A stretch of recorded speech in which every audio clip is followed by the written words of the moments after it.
Impacter sa génération, c'est l'objectif poursuivi par les organisateurs du camp national du mouvement des scouts évangéliques du Burkina Faso. Enseignement et formation ont permis d'équiper les jeunes scouts pour la vie. Et c'est le seul titre au menu de cette édition. Dames et messieurs, bonsoir et merci de nous suivre sur la télévision de la famille. Sème sans entendre, et bien agis avec foi, impacte ta génération. C'est sous ce thème que s'est tenu le camp national du mouvement des scouts évangéliques du Burkina Faso au 75e anniversaire. Les enseignements ainsi que plusieurs activités ont été menées en vue d'outiller les participants. La cérémonie de clôture a eu lieu dimanche dernier en présence de nos reporters Delphine Sawadgo, Gédéon Tapsoba et c'est sous la voix de Antoinette Bénon-Pensant. Nous, chrétiens, si nous voulons impacter notre génération, nous, scouts, si nous voulons impacter notre génération, frères et sœurs, nous devons apprendre à semer, à faire des BS scouts, à agir dans l'église en semant, en donnant ce que nous avons et en nous donnant nous-mêmes. Ça, c'est très important. C'était à l'occasion de la clôture du camp national du mouvement des scouts évangéliques du Burkina Faso qui s'est tenu sur plusieurs jours au 75e anniversaire 6 à Ouagadougou. En effet, venus des différentes régions du Burkina Faso, les scouts évangéliques ont été outillés sur plusieurs plans avec pour thème principal « Sème sans attendre, agir avec foi, impacte ta génération ». Une invite aux campeurs à dépendre de Dieu. Une autre leçon que nous devons retenir, c'est que Ecclésiaste 11 nous dit que nous ne devons pas regarder les circonstances, les situations avant d'agir. Si tu regardes le vent, tu ne vas pas semer. D'ailleurs même, tu ne sais même pas quel est le chemin du vent, ni comment se forment les eaux dans le ventre de la femme enceinte. Tu ne connais pas non plus l'œuvre de Dieu qui fait tout. Donc dès le matin, sème ta semence.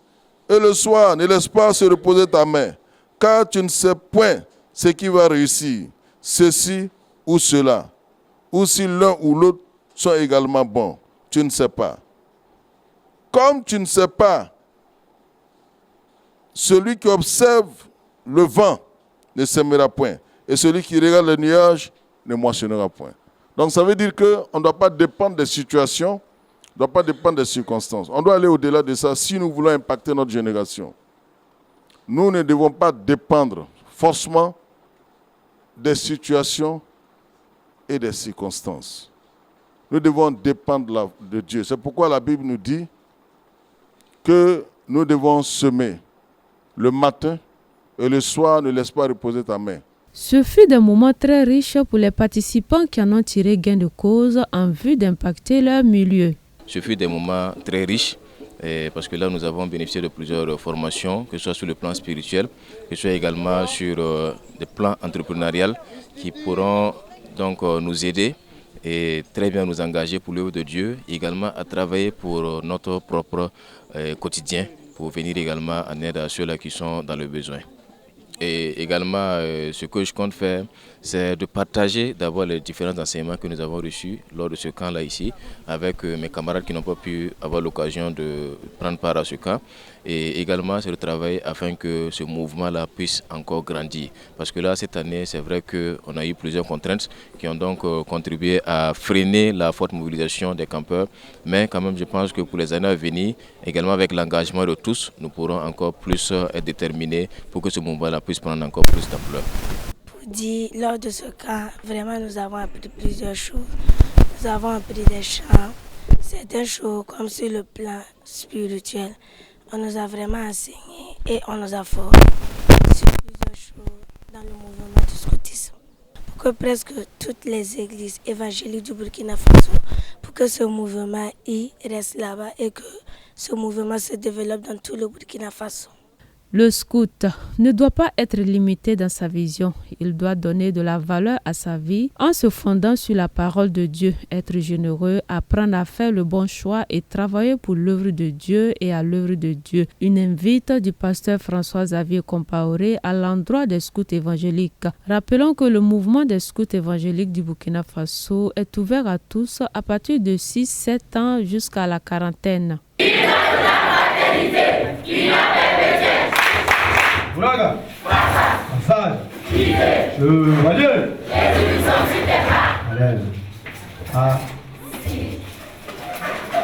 Le camp biblique pour enfants et adolescents 2025 organisé par le couple Tapsoba au centre Parole d'Espoir de Yimdi a refermé ses portes samedi dernier.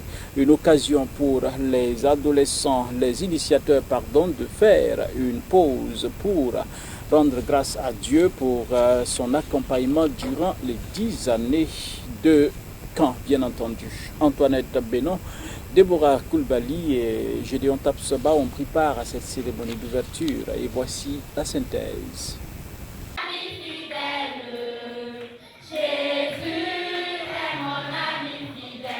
Instruire l'enfant selon la voie qu'il doit suivre et quand il sera vieux, il ne s'en détournera pas. Tiré de Proverbe 22, verset 6, cette recommandation, l'église locale de la mission apostolique Temple Eliel et ses partenaires la pratiquent. Une décennie d'encadrement biblique d'enfants et adolescents, c'est toute une histoire, un bilan et marquer une pause pour rendre grâce à Dieu est plus que nécessaire. La cérémonie d'action de grâce s'est déroulée le samedi dernier au centre Parole d'Espoir à Yimdi.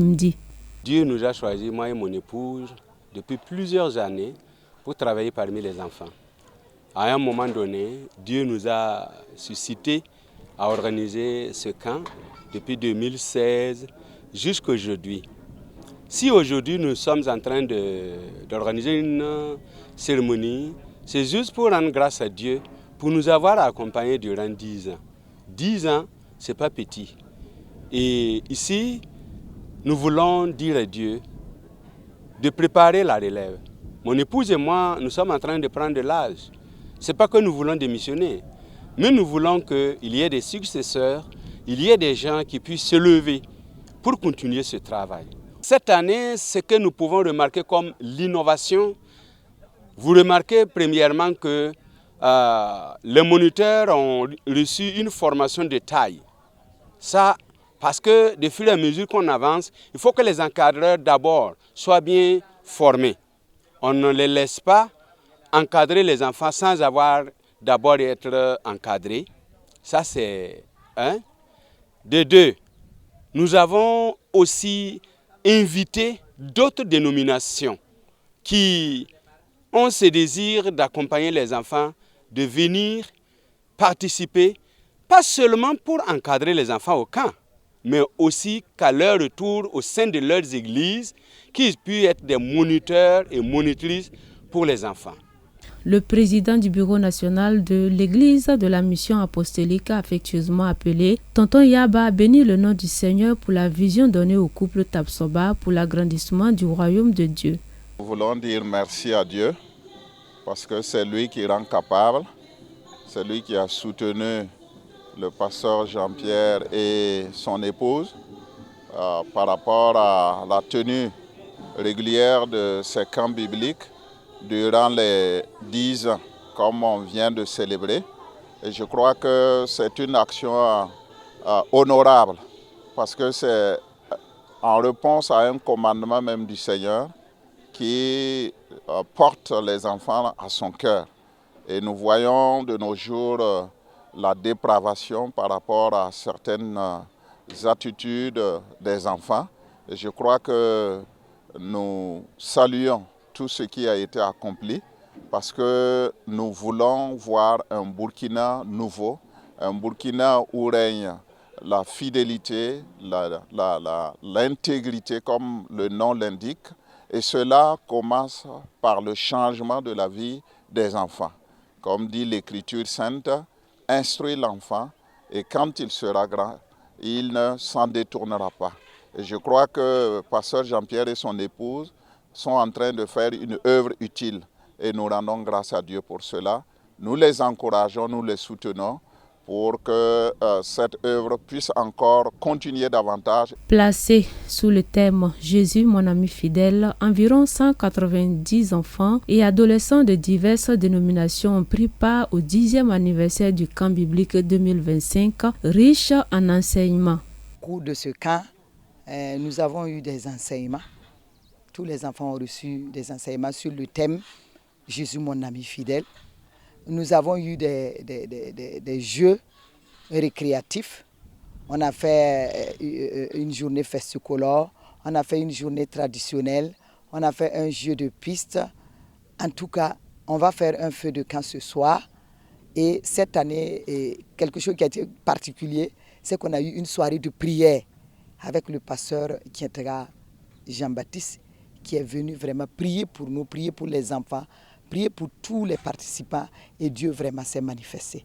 Merci à tous les moniteurs, toutes les monitrices pour le travail abattu, pour le sacrifice que chacun a fait, pour le don de soi que chacun a fait, et je les encourage à continuer et à avancer.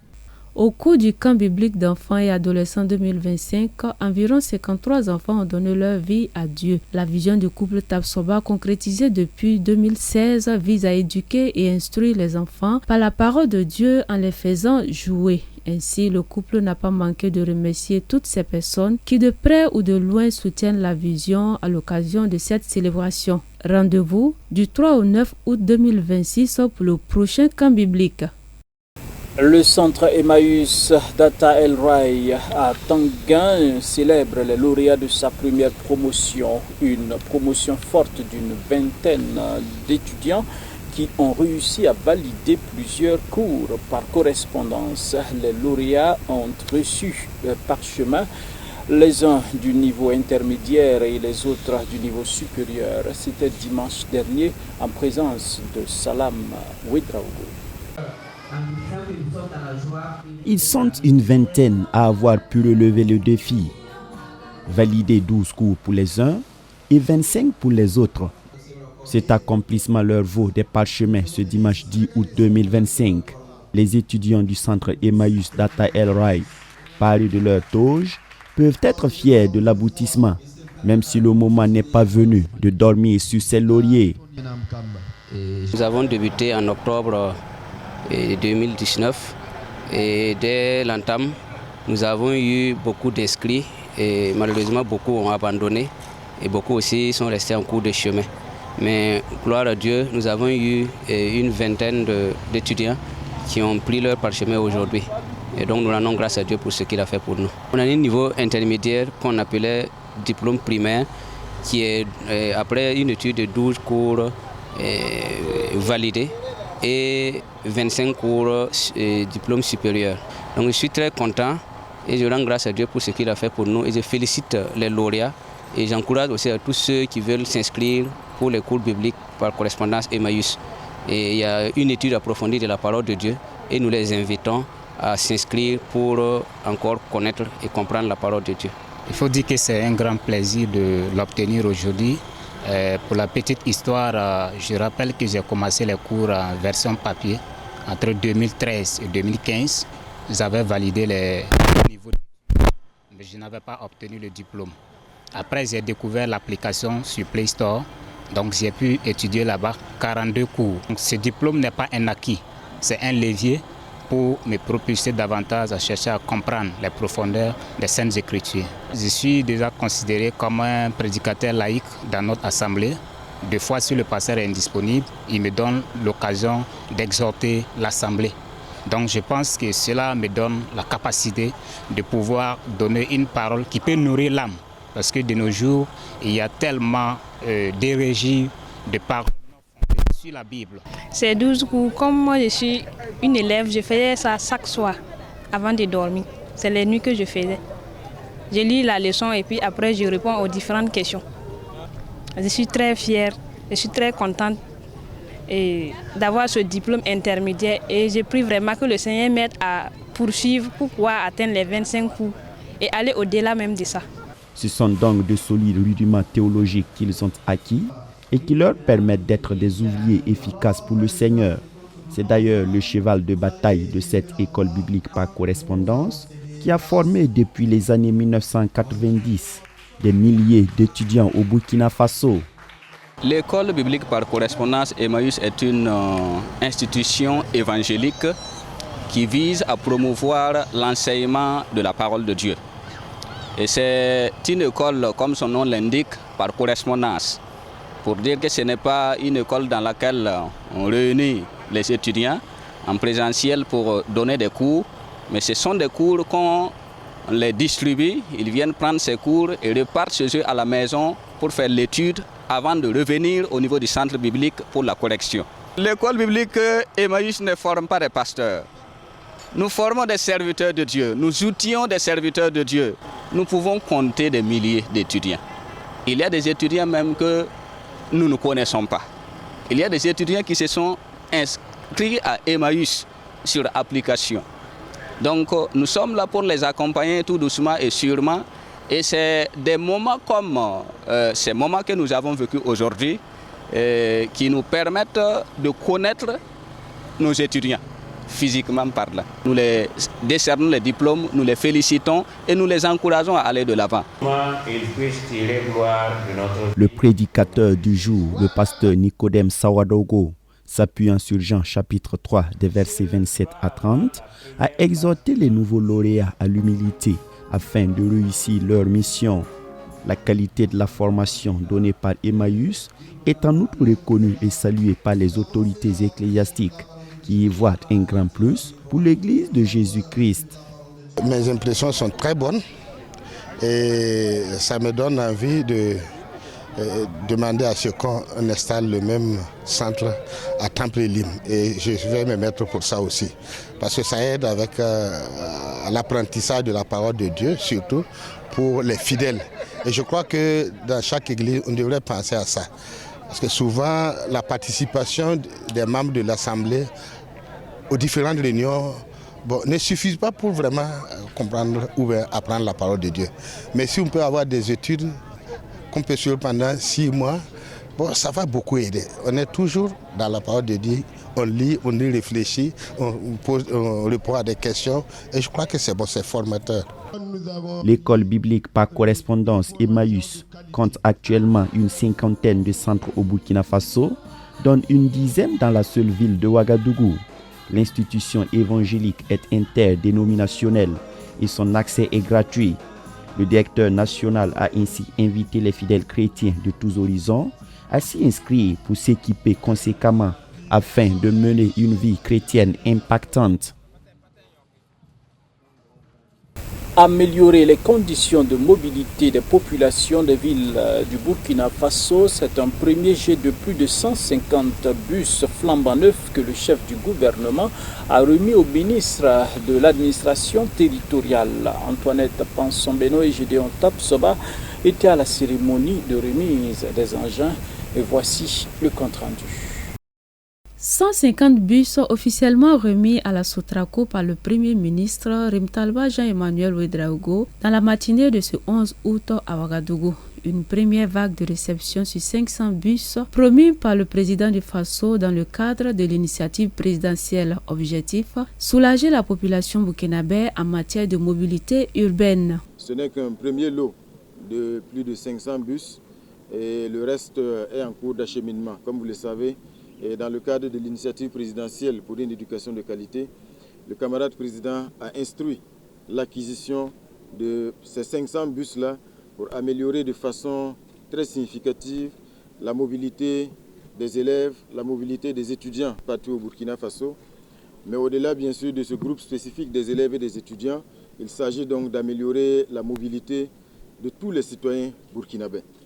Donc en remettant les clés de ce premier lot de bus, j'ai également engagé le ministre d'État à en prendre le plus grand soin et surtout à en faire un bon usage afin que ça puisse améliorer la mobilité de tous les citoyens burkinabés et surtout que la gestion et la maintenance puissent être donc à la hauteur et faire en sorte que ce soit des acquisitions durables. Il va falloir donc en prendre le plus grand soin parce que c'est le fruit du sacrifice du peuple burkinabé. Donc ce n'est qu'un premier lot de près de 155 bus Et comme nous l'avons indiqué, d'ici la fin de l'année, d'ici octobre, en principe, le reste des bus, près de plus de 300 et quelques, devraient donc être livrés. Pour un entretien durable, un défi est à relever et la Sotraco est invitée à mettre en place un schéma de gestion. Le défi aujourd'hui au niveau donc de la Sotraco, du ministère en charge de la mobilité, c'est de faire en sorte donc d'instituer un schéma de gestion qui soit non seulement performant, qui permette que ces bus-là soient donc en service le plus longtemps possible.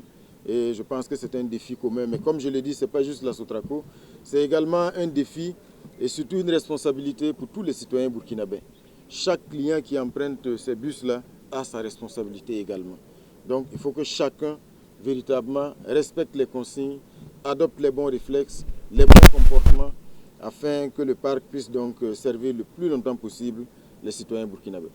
Cette acquisition historique, selon le Premier ministre, est une avancée pour la Sotraco qui voit son parc garni de bus de qualité pour le bonheur des citoyens burkinabés. Et c'est là que nous refermons cette édition, dames et messieurs. Merci de nous avoir suivis. Prenons rendez-vous demain pour d'autres actualités sur la télévision de la famille. La grâce toute suffisante de Christ est votre partage. Bonsoir chez vous. À demain.